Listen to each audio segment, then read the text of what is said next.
By now, you've probably heard about the plight of Jesse Sansoni. The Kitchener, Ontario man was handcuffed, strip-searched, and told he was being charged with illegal possession of a firearm. This is because his 4-year-old daughter drew an illustration of him holding a firearm that doesn't exist, by the way. Nevertheless, school officials assumed the very worst when they saw that crayon rendering of a handgun. They immediately called Family and Children's Services. Hey, stuff happens. But what's really telling is the reaction of those in charge when a stuff storm erupts. In the Sansoni case, first up with some explaining to do is Waterloo Regional Police Chief Matt Torrigan.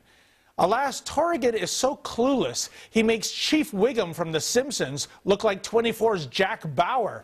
Now, in case you think I'm being too hard on the chief, let's judge him by his own words, shall we? In an interview with the local media, the chief stressed the incident was about child safety. It was never a gun issue. However, the chief himself brought up the gun issue several times, stating, quote, "There's no disputing the fact that in this case, Mr. Sansoni was arrested and detained because the officers believed he may have been in possession of a firearm." And, quote, "In the early stages, Sansoni was suspected of being involved in weapons." Sorry about that, Chief, but we are paying attention, and you're talking out of both sides of your mouth. Simply put, the chief is in denial. A teacher was alarmed by an illustration of a gun. Family and Children's Services called in the police because of an illustration of a gun. And the police cuffed and strip-searched Sansoni because of an illustration of a gun, a non-existent gun. Next up in the stupefying sweepstakes, Greg Bereznek of the Waterloo Regional School District. Embracing a child-rearing philosophy that would warm the heart of Chairman Mao, Bereznek uttered this whopper, quote, "We work hand in hand with these families because we are co-parents." Co-parent? If teachers are all about co-parenting, then why do so many horror stories about bullying go unheeded? Case in point, the Shafia sisters who were brutally murdered by their own parents. As it turns out, the Shafia girls were practically screaming for help at school, saying they feared for their lives. And what did the co-parents do in that case? Absolutely nothing. Apparently, the idea of disciplinary beatings and future honor killings doesn't really fly with all that multicultural mosaic stuff. As for Family and Children's Services, when has a bureaucrat of this unaccountable Orwellian agency ever issued a mea culpa for plunging innocent families into turmoil? The answer rhymes with hero. Joining me now is the scrawler, Joe Warmington of the Toronto Sun. Hey, scrawler. Doing well. Great to have you here. I can still drive around Kitchener-Waterloo, or you can't, but by the end of this interview, I'm sure we'll both be in the same boat. Well, Joe, you've been covering this case. You've been doing some excellent columns for the Toronto Sun. Thank you. What's your take of what's going on, especially with this whole idea of suddenly the teachers are co-parents? Because I'll tell you, scrawler, my younger son, Sean, he's got hockey at 7:15 this Saturday. Which co-parent is going to let me sleep in? You know what? Here's the thing. It's about a lot of things, but basically what it's about is the nanny state and a police state. And that's what we're seeing, and this is exactly what you saw here. So it happened once, and they just want to gloss it over like it doesn't matter. But all the times that we don't know what happens. And so this is what it's about. And they said it in their own words. You did so well showing it, because this is the mindset of the police and of the state, the teachers, and the government, etc. And Scrawler, I think it's more widespread than people think. This is just in. I want to show you this picture, and I want to show the viewers this picture. I was talking about this case at the dinner table last night, and my son, Adam,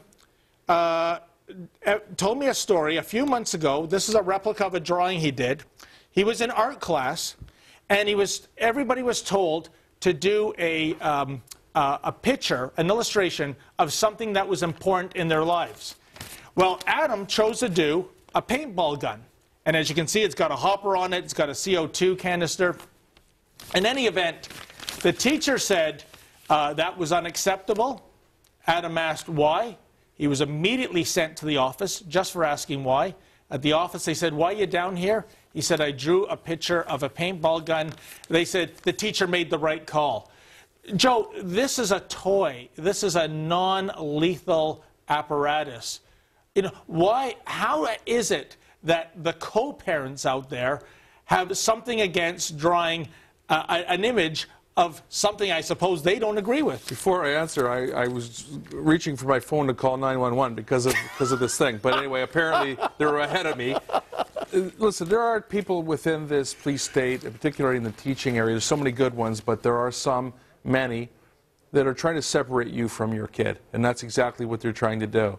So things like freedom of speech or freedom of drawing, it's just ridiculous. And you know, you mentioned the Shafia trial. Now, you know, unfortunately, I had to be down there for that trial for the Sun News Network and the Sun newspapers. And the most shocking thing about that was that was a real case. And as you described, nobody did anything about it. Yeah.